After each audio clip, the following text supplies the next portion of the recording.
Mesdames, Messieurs, amis internautes, bonjour, bienvenue à Espace littéraire. Aujourd'hui, notre invité s'appelle Touré Ahmed Bois. Il se présente aujourd'hui comme une icône de la nouvelle génération des managers africains. Il est l'actuel président directeur général de Sophia SA, qui travaille notamment dans l'infrastructure et l'aménagement foncier. Le 21 février dernier, Touré Ahmed Bois sort son premier livre, L'échec de la politique d'urbanisation de tout un continent, candidat à l'émergence, diagnostic systémique et solutions prospectives. Pour parler donc de cet ouvrage, nous recevons pour vous M. Touré Ahmed Bois. Monsieur le Président, bonjour. Bonjour. Avant d'aborder donc les questions relatives à la sortie de votre ouvrage, nous allons commencer par l'actualité. L'actualité, c'est l'effondrement donc de cet immeuble R+4 habité dans le quartier de Cocody-André 8e tranche qui a fait 36 victimes, dont 6 décès, comme annoncé par les sapeurs-pompiers. Monsieur le Président, quelle est votre analyse de ce énième effondrement d'immeuble à Abidjan?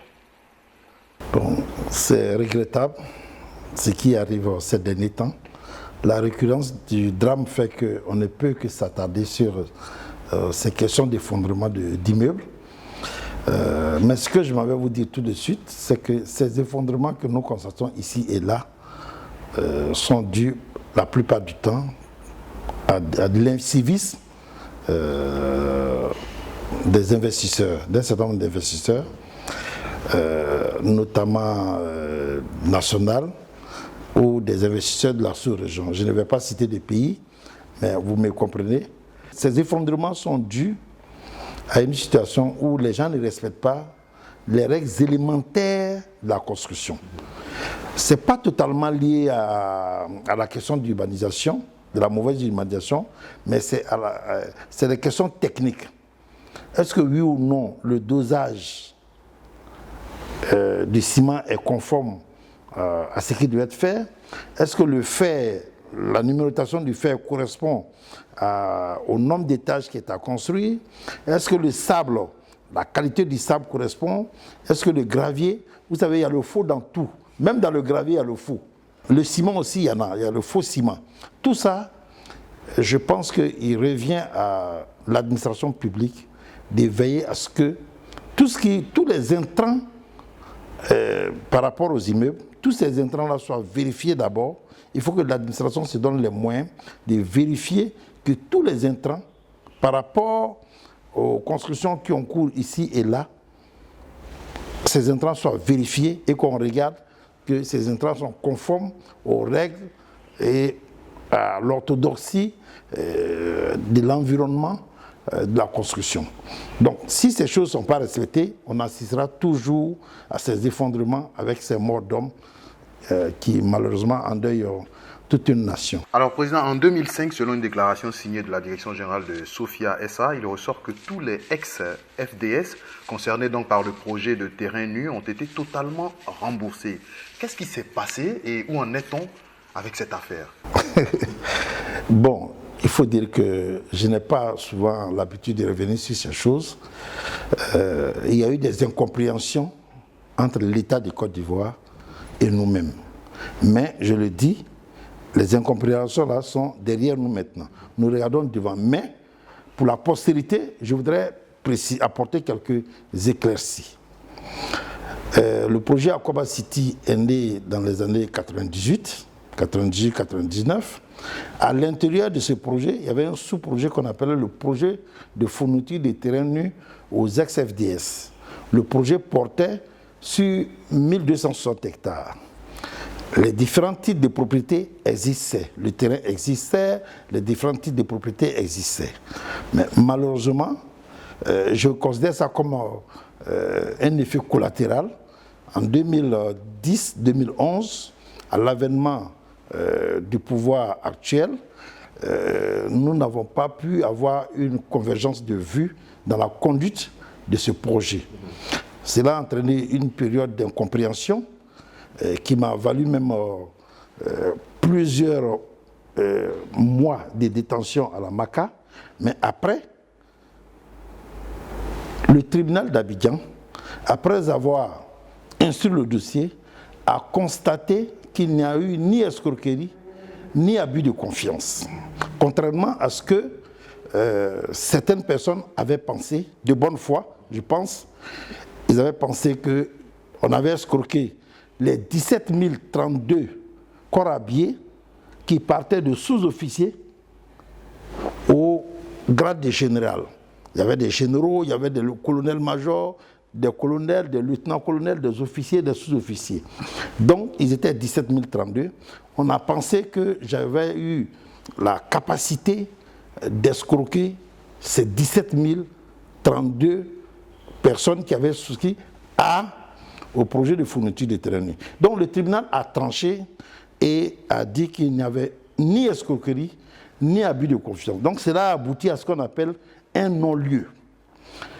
Quand ce non-lieu a eu lieu, l'État, en tout cas l'État de droit, que le président Ouattara s'efforce aujourd'hui à instaurer, a engendré, l'État a créé un environnement de réparation des préjudices. Je peux vous dire que moi qui suis devant vous, je suis l'un des rares prisonniers des années 2011, de l'après-crise post-électorale, l'un de ceux qui sont là en prison et qui ont, par la suite, après avoir constaté qu'il y a eu des erreurs d'appréciation. Vous avez été blanchi. Non seulement j'ai été blanchi, mais j'ai obtenu réparation des préjudices que j'ai subis. Ça, il faut le dire. L'État a réparé, peut-être pas dans sa globalité comme ce qui avait été convenu sur papier, mais ce qui est sûr, l'État a réparé le préjudice que j'ai subi. Vous me direz peut-être en tant que journaliste que l'image et tout ça, bon, ça c'est resté écorné, mais en matière, dans le cadre du projet Terrain Nu, j'ai dit et je le redis que j'ai été blanchi. Il y a eu un non-lieu et j'ai bénéficié de réparation de la part de l'État. La preuve, le même projet Aquaba City, dont l'une des composantes était le projet Terrain Nu, je suis même réparti avec le même État sur les autres segments de ce projet Aquaba City qui est la création de la ville nouvelle. Je voudrais profiter ici pour remercier le gouvernement et les autorités qui, ma foi, ont joué un rôle vraiment ils ont joué un rôle de responsabilité. Ils ont joué ce qu'ils devaient faire, notamment pour réparer les effets collatéraux que nous avons tous subis. Touré Ahmed Bois est un homme d'affaires chevronné justement dans le domaine de l'immobilier et du foncier. Aujourd'hui, il s'adonne donc à l'écriture. Est-ce que c'est le passage en prison qui a suscité donc cette vocation d'écrivain? Pourquoi justement vous vous êtes mis à l'écriture et qu'est-ce que vous racontez dans cet ouvrage que vous proposez aux Ivoiriens? Bon, en vérité, ce n'est pas le passage en prison qui a suscité ça. La réalité, c'est que ce que je suis en train d'écrire là, devait précéder le projet, la mise en œuvre du projet, puisque les deux sont intimement liés. Dans ce que j'écris, dans le livre qui est là, l'échec de la politique d'urbanisation de tout un continent candidat à l'émergence, cas de la Côte d'Ivoire, diagnostic systémique et solutions prospectives. On se dit, monsieur Touré Ahmed Bois attaque. Il attaque qui encore? Non. Avec ce titre évocateur. Non, on n'attaque personne. Nous attirons l'attention des décideurs pour leur dire d'intégrer. C'est une proposition. Nous proposons aux décideurs d'intégrer la politique d'urbanisation dans leur politique globale de développement économique. Après le constat de l'échec. Après le constat de l'échec.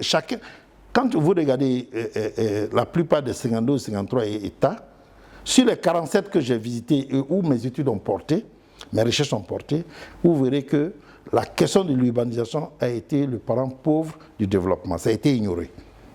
Ça a été complètement ignoré. Or, il n'y a pas de développement économique, il n'y a pas de ville sans urbanisation. Sinon, on se retrouvera au village. Donc, dans un cadre où il n'y a pas d'opportunité d'emploi, dans un cadre où il n'y a pas d'opportunité d'habitat, dans un cadre où on ne peut pas circuler, dans un cadre où, ma foi, la récréation, le loisir et autres n'existent pas. On va se retrouver dans le cadre du village. Or, nous, si nous nous retrouvons dans le cadre du village, les motifs qui sous-tendent notre déplacement du village à ici n'existeraient plus. Donc c'est pour dire que nous allons nous retrouver dans un cadre du village. Or, la ville assume une fonction bien précise. Cette fonction, c'est la fonction d'habitat, c'est la fonction d'emploi, c'est la fonction de récréation et c'est la fonction de circulation. Si vous prenez Abidjan, qui est un modèle économique pour la plupart des pays africains, est-ce que Abidjan aujourd'hui assume ces 4 fonctions essentielles? Avec ses 10 millions d'habitants. Avec ces 10 millions d'habitants, est-ce que la ville, est-ce qu'aujourd'hui on peut dire que la question de l'habitat à Abidjan est réglée? Je vous dis non. 600 000 personnes sont à la recherche de logements décents. Et depuis bientôt 15, 20, 30 ans, cette question n'a pas connu de réponse. Nous sommes dans une période d'insuffisance de logement. Donc la ville n'assume pas la fonction d'habitat là. Maintenant, vous regardez au niveau de l'emploi. Est-ce qu'aujourd'hui, les chômeurs, la liste des chômeurs grandit de jour en jour, ou bien il y a une absence de chômeurs? Non. Je dirais que les chômeurs, la liste des chômeurs s'agrandit de jour en jour. Donc, du côté de l'emploi, on ne peut pas dire que Abidjan est une opportunité où l'emploi existe. Donc, elle cesse d'exister, ça fonctionne ici. La circulation, je ne vous en parle pas, tout le monde le voit, l'embouteillage enveloppe toute la ville, donc ça n'existe pas. La récréation également, les loisirs, vous verrez que Abidjan est dépourvu d'équipements, de loisirs et autres. Donc, Abidjan n'assume plus sa fonction, les fonctions essentielles selon la charte d'Astens. L'Abidjan n'assume plus ses fonctions. Pourquoi Abidjan n'assume plus ses fonctions? Parce que la question de l'urbanisation qui prévoit tout ça n'est plus maîtrisée. On a pourtant un ministère de l'urbanisation. Oui, on a pourtant un ministère. Le ministère fait ce qu'il peut faire. Parce que, vous savez, l'État ne peut pas tout faire. L'État ne peut pas tout faire. L'État lotisseur, l'État aménageur, l'État constructeur, comme ça existait au temps d'Houphouët, de 1960 à 1980, l'État ne peut pas tout faire. Mais l'avantage que nous avons au niveau de l'État, du cas de la Côte d'Ivoire, et c'est pourquoi j'ai pris dans ce livre-là le cas de la Côte d'Ivoire, l'État, contrairement aux autres États africains, l'État a vite compris que la question de l'urbanisation est une question importante et que la politique d'urbanisation, qui est un levier important, échappe effectivement à son contrôle.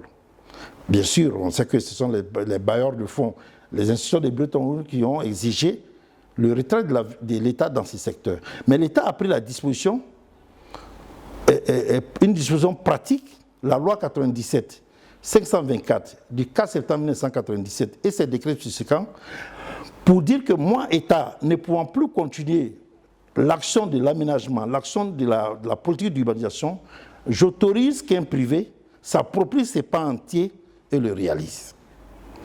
Quant aux autres engagements régaliens, comme par exemple le paiement des salaires du personnel, la santé, etc., l'État n'a pas lâché ça, mais le côté aménagement urbain, le côté de la politique d'urbanisation, l'État a laissé ça dans la main du secteur privé. C'est dans ces cadres que nous sommes là aujourd'hui pour parler d'Akwaba City. L'État, par rapport à cette loi, nous a concédé cet espace sur l'axe Abidjan-Bégerville pour que nous puissions mettre en œuvre une véritable politique d'urbanisation, d'aménagement en termes de grands ensembles.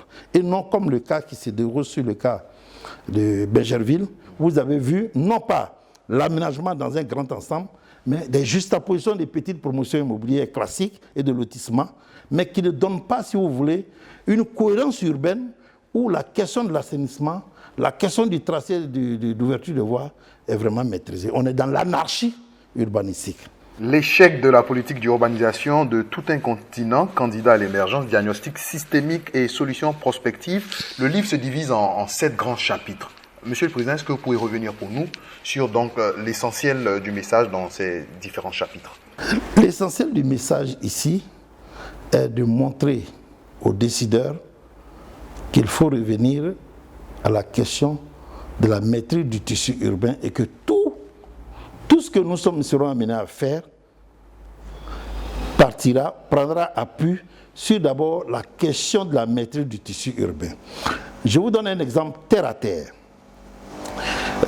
Vous avez vu que le président Ouattara a beaucoup investi et resté imbattable sur la question de la réalisation des infrastructures, qui est, si vous voulez, le soutien. Ces infrastructures-là sont des soutiens à l'économie. Mais vous voyez bien que si vous prenez je donne un exemple. Si vous prenez l'hôtel Ivoire Tout le Sud qui fait la fierté de tous les Ivoiriens, qui est une infrastructure importante, si vous déplacez l'hôtel Ivoire et que vous construisez un autre hôtel Ivoire à Biabou ou à Bokabo ou chez moi à Koumassi, au Grand Campement, mais ça n'intéresse personne. Personne n'ira là-bas.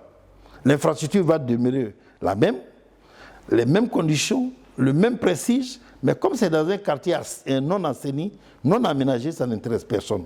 Pour vous dire qu'une infrastructure où toute action nécessaire au développement en termes d'attractivité, toutes les actions, toutes les initiatives, toutes les œuvres, tous les ouvrages ne peuvent prendre leur valeur réelle que dans un cadre assaini, aménagé et viabilisé. Il existe bien un schéma directeur. Bien sûr, mais c'est ça, il revient toujours à l'État. Quand vous regardez le schéma de 2001, le schéma de 2016 qui a été approuvé le 9 mars 2016, il revient à l'État. L'État se donne toujours les moyens de définir un cadre général. C'est le dernier schéma du Grand Abidjan qui est passé depuis 2001 aussi de 13 communes à 19 communes, puisque le Grand Abidjan maintenant prend en compte la ville de Bingerville, de Bassam, de Beaunois, d'Alépé, d'Azagué, de Jacquesville, de Songo et de presque Dabou. Donc, la ville s'étant agrandie, un nouveau schéma directeur existe depuis le 9 mars 2016. Il revient au privé de s'approprier de chacune des portions de ce grand schéma directeur pour l'aménager, le viabiliser. Nous, on a pris l'axe Abidjan-Bingerville.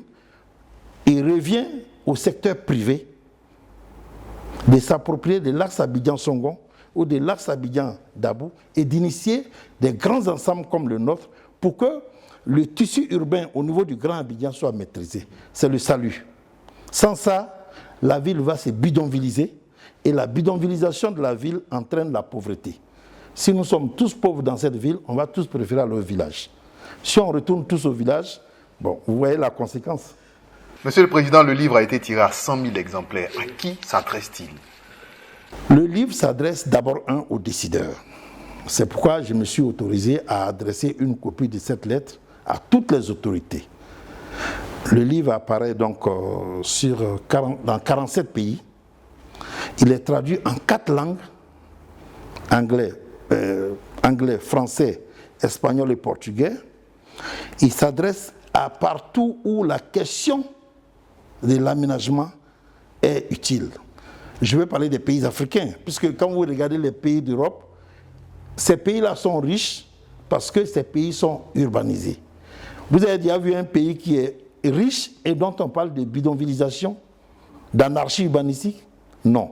Donc ce livre-là s'adresse à tous les décideurs du continent noir.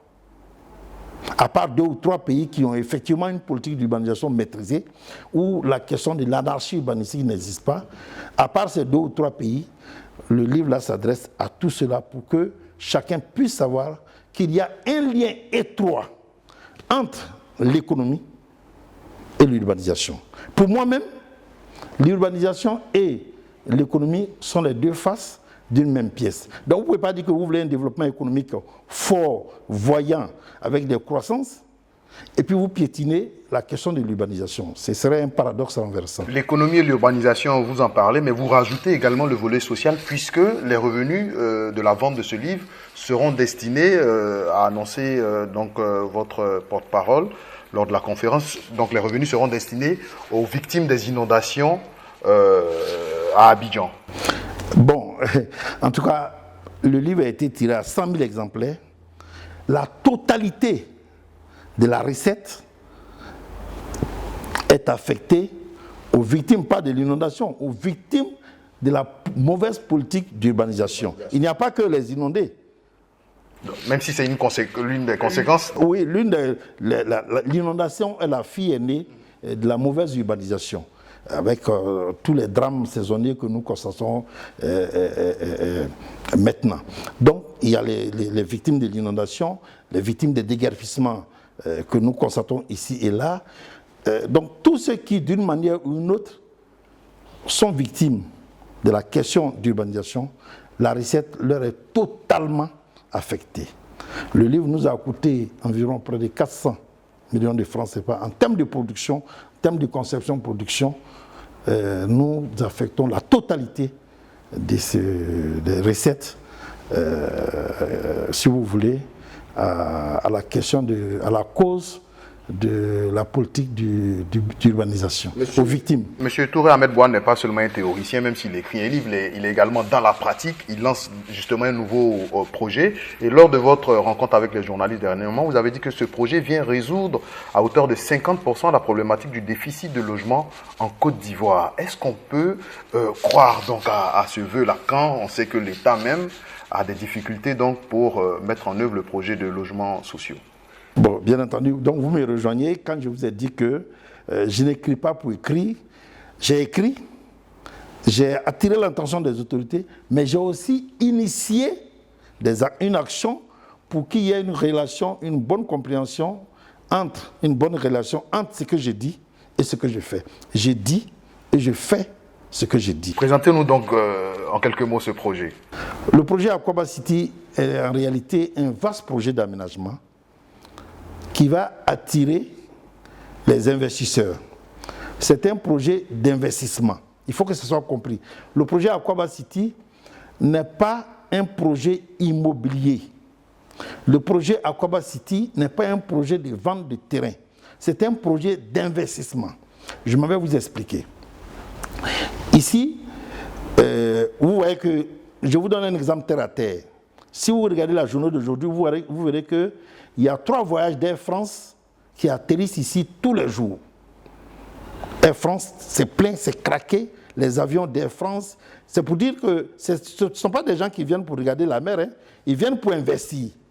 Le président Ouattara a hissé notre pays à un niveau tel que le niveau d'attractivité de notre pays, grâce aux actions du président Ouattara, grâce à la confiance qu'il a pu inspirer à travers le monde entier, les investisseurs courent vers la Côte d'Ivoire.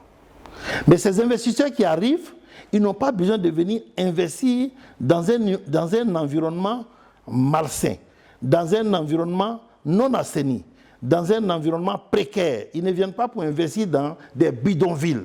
Ils viennent pour investir dans un environnement aménagé, structuré, avec toutes les commodités comme le tracé et l'ouverture des voies en bitume, avec des zones où il y a l'eau, où il y a le courant, où il y a la sécurité, etc. C'est ça qui intéresse les investisseurs. Nous avons demandé à l'État une partie du Grand Abidjan qui, de toute façon, d'une manière ou d'une autre, va être consommée par l'explosion démographique. Et vous avez obtenu 12 000 hectares. 12 000 hectares. Ces 12 000 hectares sont affectés par concession à la société Sofia. Il nous revient à nous de viabiliser ces 12 000 hectares, de permettre par exemple à des investisseurs de venir installer, n'est-ce pas, de venir installer tout ce qui est nécessaire au Grand Abidjan. Je vous donne 3 exemples. Les investissements que vont faire les opérateurs économiques sont en fonction du besoin de la ville d'Abidjan. Quand tu regardes aujourd'hui, vous voyez qu'on parle de cherté des villes, on parle de la cherté de la ville et autres. C'est parce que, en termes de vivrier, l'environnement baigne dans un désordre organisé. Aujourd'hui, il est possible, à travers un marché de gros, comme ce que nous sommes en train de réaliser en partenariat avec Rungis et la FENACI, la Fédération nationale des commerçants, nous avons mis en place un projet de réalisation d'un marché de gros à l'image de Rungis. La FENACI, Sofia, etc., avec la Chambre de commerce et d'autres acteurs nationaux, et avec Rungis. Quand Rungis dit « je viens vous rejoindre pour régler et organiser l'environnement du marché des vivriers », Rungis ne vient pas pour le faire dans un environnement non assaini.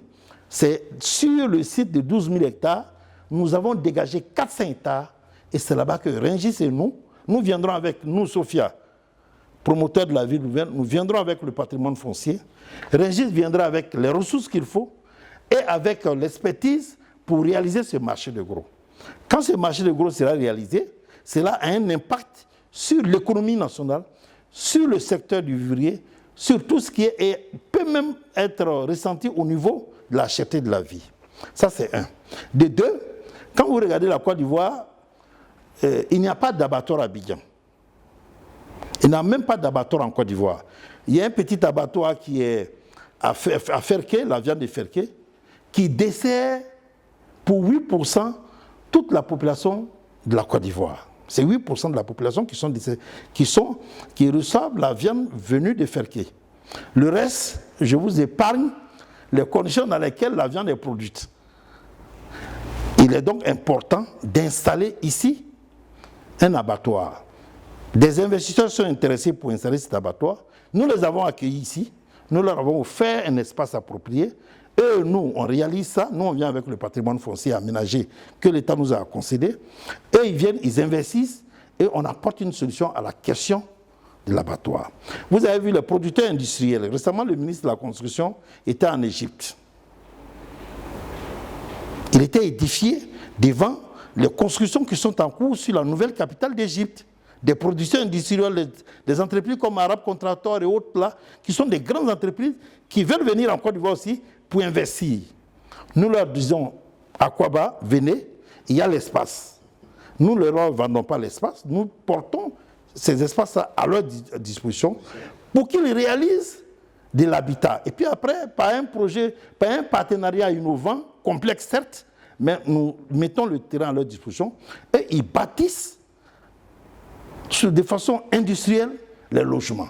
Je ne parle pas des petites promotions immobilières classiques ordinaires que vous voyez là, des petites villas isolées sans les commodités qu'il faut. Non. Ils bâtissent et c'est ça. C'est ça le partenariat. C'est une synergie d'action. C'est une synergie d'action. Et quand vous regardez dans différents secteurs, nous en avons identifié avec le Bénin une quarantaine qui sont des besoins réels pour la ville, pour que la ville puisse assumer sa fonction, que ce soit l'habitat, que ce soit l'infrastructure, que ce soit la gare de fret, pour permettre au port d'avoir une grande capacité de réception, que ce soit le marché des industriels, pour permettre à l'AGEDI et à aux différentes zones industrielles d'Abidjan de permettre aux industriels de venir exposer dans un marché qui est industriel, qui est nouveau.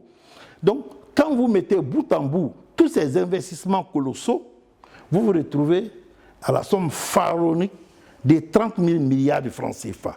Bon, ça donne du tournis. Ça donne du tournis. Et les uns et les autres pensent que ces 30 000 milliards dont j'évoque toujours sont dans la poche de M. Touré Ahmed Bois, ou pour ceux qui sont gentils, sont à Sofia, et que c'est Sofia qui va venir investir ça. Non, j'ai dit non. Nous créons les conditions d'un investissement à partir des actifs réels et tangibles, et nous permettons que d'autres investisseurs étrangers viennent investir, et ça a un impact sur le PIB, ça crée l'emploi, parce que ce ne sont pas des robots qui vont venir faire cette ville nouvelle. La ville nouvelle que nous sommes en train de faire, c'est 3 millions d'habitants. C'est 3 millions d'habitants, c'est la population entière du Gabon. 3 millions d'habitants, c'est la population de Bamako. 3 millions d'habitants, c'est la population de Dakar. C'est ce que nous sommes en train de créer. Et à partir du produit d'appel que sont ces 3 millions d'habitants, les autres opérateurs économiques vont venir se greffer autour de ces 3 millions et ça crée une certaine symbiose économique de telle sorte que l'économie et ça devient un catalyseur de l'économie. En attendant qu'Akwaba City sorte de terre, nous invitons nos internautes donc à se procurer le premier ouvrage donc du président Touré Ahmed Bois, l'échec de la politique d'urbanisation de tout un continent candidat à l'émergence, diagnostic systémique et solutions prospectives. Monsieur le Président, votre mot de fin pour inviter donc nos internautes à se procurer votre premier ouvrage. Bon, en tout cas, je voudrais remercier les internautes. Je voudrais remercier tous ceux qui vous suivent. Abidjan.net est quand même une référence. Vous faites partie de ce qu'on appelle les champions nationaux, puisque vous êtes leader dans votre domaine. Merci de m'avoir donné l'opportunité, à travers votre canal, pour m'adresser à un grand nombre. Je ne dis pas que tout le monde doit adhérer à mon projet. Il se trouvera toujours des gens pour dire bon, ben, c'est excessif, le montant, le projet. Bon, nous sommes dans une dynamique où, ma foi, il faut oser. Il faut entreprendre. Viser la Lune. Il faut viser la Lune pour avoir les étoiles. Donc, en tout cas, nous sommes dans une dynamique où on a tous les éléments en main, nous maîtrisons, nous avons notre levier en main et nous disons à tous qu'il faut se procurer de ces livres.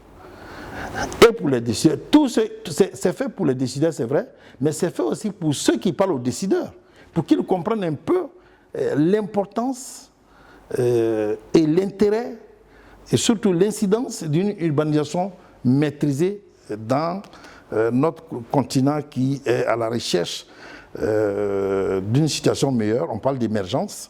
Bon, mais j'ai dit aussi que la condition pour aller à l'émergence, en tout cas, c'est l'assainissement de l'environnement du tissu urbain. Mesdames, Messieurs, amis internautes, nous avons eu beaucoup de plaisir à recevoir pour vous Monsieur Touré Ahmed Bois, président directeur général de Sophia SA, mais également auteur, avec qui nous avons bien entendu parler de son premier ouvrage, L'échec de la politique d'urbanisation de tout un continent, candidat à l'émergence, diagnostic systémique et solutions prospectives.